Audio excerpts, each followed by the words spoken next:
हार्दिक स्वागत है। आज जिस तरीके से पूरा भारत त्राही त्राही कर रहा है, चाहे हम महिलाओं की बात करें, चाहे युवाओं की बात करें, चाहे कर्मचारियों की बात करें, आज कोई भी तबका खुश नहीं है। एक तरफ बड़े बड़े जुमले दिए जाते हैं कि 15 लाख रुपए देंगे और 2 करोड़ नौकरियां देंगे।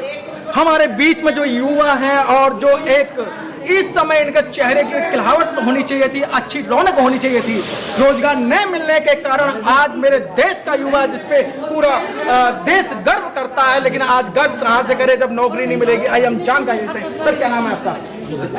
अंकित कुमार। अंकित कुमार जी क्या कर रहे हैं आप? कुछ नहीं कर रहे। अंकित कुमार, इस समय तो मेला लग चुका है पंचवर्षीय मेला, जिसका आप इंतजार देखते हैं, क्योंकि कभी हम पेट भर भर के बीजेपी को गाली देते हैं, कभी सपा को गाली देते हैं, कभी बसपा को गाली देते हैं, लेकिन आप लोग कहते हैं कि हमें मौका पड़ते ही हम मौके को नहीं चूकेंगे।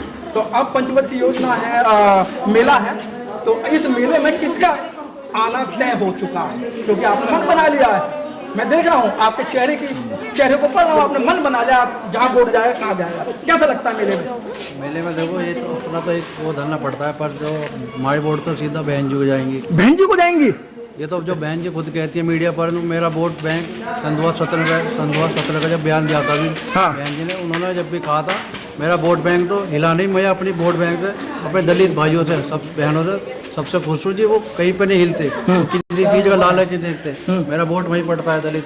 तो ये तो तुम्हें पता है, देखो दलित वोट तो जो बहन के पड़ता है, जो थोड़े बहुत जो जाते हैं बेचारे, उनकी कहीं गिनती नहीं होती है। अगर कोई यादव चमार है, अगर वोट बीजेपी को दे दे, सपा को दे दे, लेकिन उसकी गिनती जो है हाथी पर ही होती है, सीधा चला। वो तो हाथी पे गिनती है। देखो हम कहीं भी मार दो रहे बीजेपी वाले आ जाए, हम बीजेपी को वोट देंगे, वो जब वो नहीं कहने कि तुमने बीजेपी वोट दिया, उन्हें पता है तुम हाथी को वोट दोगे, तो आप इससे बढ़िया वो दलित वोट देता नहीं, कि अपना वोट वहीं डालता है, बहन जो जहाँ उसकी गिनती होती है।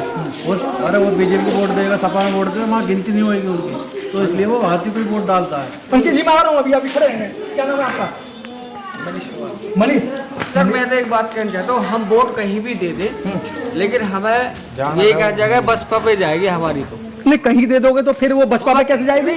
जब कहीं भी दे दें, हाँ। मतलब कि लोग समझते हैं कि हो ही जाएगी, और हम तो देंगे ही उनको ही, बिल्कुल पक्का। बहन जी इसीलिए मतलब दलित समाज पर नाच करती हैं कि आज मेरी वीर हम तो वहीं पर देंगे। आइए और हम बात करते हैं, हमारे युवा साथी हैं। क्या नाम है आपका? डिम्पी। क्या कर रहे हैं आप? मैं तो अभी बेरोजगार ही हूँ। बेरोजगार हैं। एजुकेशन कितनी हो चुकी है? एजुकेशन मेरी बीएड है, बीकॉम बीएड। बाप रे बाप, तो आप बेरोजगार कैसे रह गए? मोदी जी ने बहुत रोजगार बांटे थे। मोदी जी ने जो रोजगार दिया था ना, वो सिर्फ और सिर्फ कागजों में था, जमीन पर नहीं दिखा। कहीं ना कहीं आप उसको देख सकते हैं अच्छे से कि रोजगार इतने अच्छे तरीके से नहीं मिला है। जो क्वालिफाई बच्चे अब भी कितने ऐसे रह चुके हैं जो घर पर ही बैठे हैं, ठीक है। तो बेरोजगारी के मामले में तो इस सरकार को जीरो नंबर, कहीं ना कहीं जीरो नंबर है। जीरो नंबर देंगे? Zero number. जब आप जैसे लड़के रोजगार मांगते हैं योगी से, तो आप लाठी चार्ज होती है, लड़कियां पीटी जाती हैं, और जो रोजगार देने की बात थी तो दिए तो बहुत नागे बराबर, लेकिन छीन ज्यादा लिए हैं। और लखनऊ के अंदर आप देख रहे हैं, जंतर मंतर पर आप देख रहे हैं, दिल्ली के अंदर अब भी धरना चल रहा है लखनऊ के अंदर शिक्षकों का। जो शिक्षक भर्ती को लेकर आपने पहले योगी जी ने वादा किया था कि 90,000 प्लस वैकेंसी निकालेंगे, लेकिन वो 90,000 के वो 22 पे 45, 22 और अब 9,000 हो गई है। तो अभी जो है वहाँ पे धरना चल रहा है, लेकिन किसी भी न्यूज चैनल पर वो नहीं आ रहा है। वो दिखाना चाहिए, वहाँ पे भी जो है उन लोगों की फोटोज लेनी चाहिए, ठीक है। क्योंकि वहाँ पे न्यूज में आप देखेंगे सिर्फ और सिर्फ बीजेपी का प्रचार चलता हुआ दिखता है। बीजेपी के प्रत्याशी कौन कहाँ से घोषित हुआ ये देखने को आपको अच्छे से मिल जाएगा, बाकी और कुछ नहीं मिलेगा। या ये मिलेगा कि दलित समाज की बहन बेटियों की इज्जत कहाँ लुट रही है, उसे बड़े पैमाने पे दिखाते हैं। दलित समाज की बहन बेटियों की इज्जत जो लुट रही है, अभी आपने उसमें एक देखा होगा हाथरस वाले कांड में, तो मनीषा वाला जो कांड था, उसके अंदर इन्होंने बड़े ताव में आगे कहा था वहाँ के लोगों ने कि जो लड़की है, अगर हमारे लड़कों ने ऐसा काम नहीं किया होगा तो आप जो कहेंगे हम वो करने के लिए तैयार हैं, ठीक है। लेकिन उसमें भी क्या हुआ, सुप्रीम कोर्ट में वो केस हारे हैं और चारों दोषी पाए गए हैं। तो अब वो लोग कहाँ गए जिन्होंने बड़े पैमाने पर मीडिया में बड़े उत्साह से बोला था कि हम ये कर देंगे वो कर देंगे, लेकिन आज वो सभी के सब गायब हैं, ठीक है ना। और उस समय पे योगी सरकार ने भी रात को ऐसा चुपचाप काम कराया था, वो आप सब जानते हैं। उसके माता पिताओं को भी देखने के लिए उसकी शकल नसीब नहीं हुई थी। वो कवरेज मैंने करी थी, लेके सफदरजंग हॉस्पिटल से लेके वहाँ तक मैंने देखा था। माँ जो है उनकी तड़पती रही कि एक बार मेरी बेटी की शक्ल दिखा था। तो क्या लगता है कि इस समय जो कि बिल्कुल बच चुका है, सब अपनी ताल ठोक रहे हैं, हम सरकार बनाएंगे, लेकिन बच चुका है। इनका एक मुद्दा क्या रहता है, हमने फ्री वैक्सीनेशन कराया है, कोरोना लगाई है। आप पिछली सरकार को उठा के देख लें, महामारी पहली बार नहीं आई है, महामारी तो पहले भी आई है। जितने भी लोग ये वोट डालने जाते हैं और जिनको भी कोरोना वैक्सीन लगी है, लगा भी रहे हैं, उनके कंधे पे जो एक चवन्नी जैसा निशान है, रुपए जैसा निशान बना होगा ना, वो भी एक महामारी में फ्री उनको वैक्सीनेशन कराई गई थी, उसी का निशान है। वो मोदी जी भी देख सकते हैं, बीजेपी और योगी जी के कंधे पर भी होगा वो एक यहाँ पे कंधे पे चवन्नी जैसा नहीं, मेरे कंधे पर भी और आपके कंधे पर भी, है ना। तो वो भी महामारी में एक फ्री वैक्सीनेशन ही हुई थी, ये पहली बार तो हुआ नहीं है। लेकिन मोदी जी जो बार बार ये कहते हैं जो लड़के पढ़े लिखे हैं, भाई आप ज़्यादा पढ़ लिखे तो आप पंचर लगाओ, पकौड़े तलो, लेकिन अभी तक मोदी जी ने ये नहीं बताया कि ये पकौड़े कहाँ तले जाए। तेल भी शायद 250 रुपये किलो है, आप तो जो है आपने तो लाए नहीं होंगे, माँ बाप ही लाते होंगे। अरे बहुत महंगा। देखिए अभी राशन वितरण प्रणाली जो इनकी चल रही है, मैं इनकी राशन वितरण प्रणाली के ऊपर एक बात कहना चाहूँगा। यदि ये जो लोग लेकर उसको लेकर आते हैं, फिर कहते हैं कि हम वोट मोदी और योगी को दूंगा। यदि इनका भविष्य और इनके बच्चों का भविष्य है, 1 किलो आपका रिफाइंड, 1 किलो तेल और 1 किलो चने, अगर यही इनके बच्चों का भविष्य है ना, तो इनको हर साल बीजेपी को ही वोट देनी चाहिए, बहुत अच्छी बात है। और एक किलो में ही पूरा महीना उसमें खुश रहना चाहिए। इनके लिए बेरोजगारी, चिकित्सा और शिक्षा जो मूल आवश्यकताएं होती हैं, जो मूल मुद्दे होते हैं किसी भी देश को विकासशील देश से विकसित देश के अंदर लाने के लिए, जो मूल आवश्यकता होते हैं, मूल मुद्दे होते हैं, उनके ऊपर ये बात नहीं करेंगे। रोजगार के ऊपर बात नहीं करेंगे, शिक्षा के ऊपर बात नहीं करेंगे और चिकित्सा के ऊपर कभी ये बात नहीं करने वाले। अभी मैं आपके यहाँ शिक्षा के ऊपर बात करना चाहूँ। पिछली सरकार में क्या करा था, बहन जी के समय से क्या है कि स्कॉलरशिप सिस्टम बहुत अच्छा था। हमारे लोगों को पहले एडमिशन दिया जाता था, तब उनसे फीस ली जाती थी और वो फीस भी स्कॉलरशिप के द्वारा आती थी, जो कि उनके फर्स्ट सेमेस्टर होने से पहले ही उनके खाते में पहुंचा दी जाती। ठीक है, अब क्या होता है, फिर अखिलेश सरकार आई। अखिलेश में क्या हुआ कि वो बोला कि हम 1 साल बाद देंगे, वो भी खत्म होनी शुरू हो गई। अब उसमें क्या हुआ है बीजेपी में कि हम देंगे ही नहीं, बीजेपी ने तो खत्म ही कर दिया।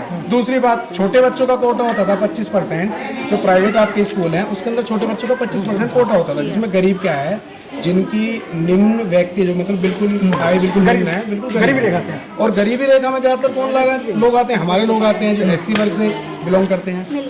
इन लोगों ने क्या करा, वहाँ से वो 25% कोटा भी खत्म कर दिया, कोई फ्री शिक्षा वहाँ पे रही नहीं है बच्चों के लिए।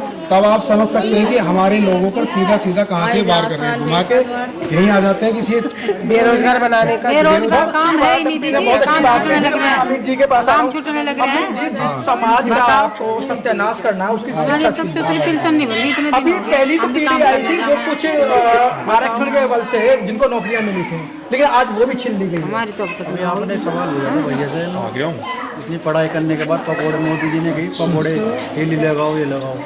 माँ बाप बच्चों को पढ़ाते हैं तो पता नहीं कैसे कमाते हैं, और पढ़ाई के लिए बच्चे के पैसे जोड़ते हैं, संघर्ष करते, बच्चा पढ़ता है, बच्चे पढ़ने के बाद उसे नौकरी नहीं मिलेगी, तो पकौड़े बेचने का फायदा है। इससे बड़े तो अनपढ़ बेच के पकौड़े बेच सकता है। लेकिन सरकार यही तो चाहती है कि जितना दलित समाज है वो अनपढ़ है, भाई जो पैसे वाले वो तो अपना DTI से अच्छी स्कूल में पढ़ लेना, उन्हें कोई चिंता ही नहीं है। तो पढ़ाई का फायदा है, रोजगार नहीं मिलेगा। रोजगार तो जब पढ़ाई बच्चा पढ़ता है, अच्छी पढ़ाई करता है, ठीक है, अच्छी पढ़ाई करता है, उसे पता है मुझे आगे जाके नौकरी लगेगी, तो पढ़ाई का फायदा है नौकरी मिलने की। तो सरकारी एजुकेटी हमारे सामने आ गई। एक साथी और जुड़ गए हमारे बीच में कि आज पूरा देश जो प्राइवेट के हाथों में दे दिया गया है। अगर चाहे हम रेलवे की बात कर रहे हैं, एयर इंडिया की बात करें, आप जैसे लोग अच्छी तैयारी करा करते थे, क्योंकि रेल के अंदर ऐसी वैकेंसी आया कि वैकेंसियाँ मिल जाएंगी और हम तैयारी करें, नौकरी लगी जाएगी। तो कैसा लगता है इस समय? बार जो भी हो रहे हैं एग्जाम जो है बार तो कैंसिल हो जाता है, जी ठीक है, लीक हो रहे हैं बार क्योंकि 2 बार तो मैं ही यूपी पुलिस का मैं ही देख रहा हूँ, 2 बार मेरा कैंसिल हुआ है। रेलवे ग्रुप डी का भी दिया तो उसमें भी कुछ नहीं हो पाया है। एजुकेशन तो इनके मामले में बिल्कुल एक तरीके से बिल्कुल जीरो लेवल पर पहुंच चुकी है। आज फिलहाल में प्रेजेंट में अगर ये सरकार रही ना तो फिर तो बिल्कुल अब तो थोड़ी बहुत है, फिर वो और भी डाउन हो जाएगी सरकार। तो क्या लगता है कि परिवर्तन चाहते हैं? लेकिन लग तो नहीं रहा है। बच्चे रहेंगे तो कैसे? वो ये कह रहे हैं कि भाई पहले जो सीट आएगी उससे ज्यादा सीटें देंगे। सर जो मीडिया है ना वो रिप्रेजेंट इस तरीके से कर रही है बीजेपी सरकार को कि कोई नहीं है टक्कर में, लेकिन अगर इसका ग्राउंड लेवल रिपोर्ट देखा जाए तो हर कोई इनसे बदलाव होता है। लेकिन गांव-गांव के अंदर हम घूम रहे हैं, हम यही देख रहे हैं और एक तो मीडिया ये कह रहा है कि वो एब्सोल्यूट मेजॉरिटी से सरकार बना रहे हैं। गांव-गांव में लग रहा है कि मोदी जो बीजेपी के कैंडिडेट हैं उनको भगाया जा रहा है, डंडे लेने के भगाया जा रहा है। बिल्कुल ऐसा हो रहा है। कितनी सीटें जीत रहे हैं। मुजफ्फरनगर में होता है, जो गोदी मीडिया है मुजफ्फरनगर में जाट किसान आंदोलन एक तरीके से जो पैसा धन बल से प्रयोग किया जा रहा है उसके बलबूते दिखाया जा रहा है, कुछ नहीं ग्राउंड। तो उत्तर प्रदेश के अंदर बदलाव होगा? आप बदलाव चाहते हैं? बिल्कुल।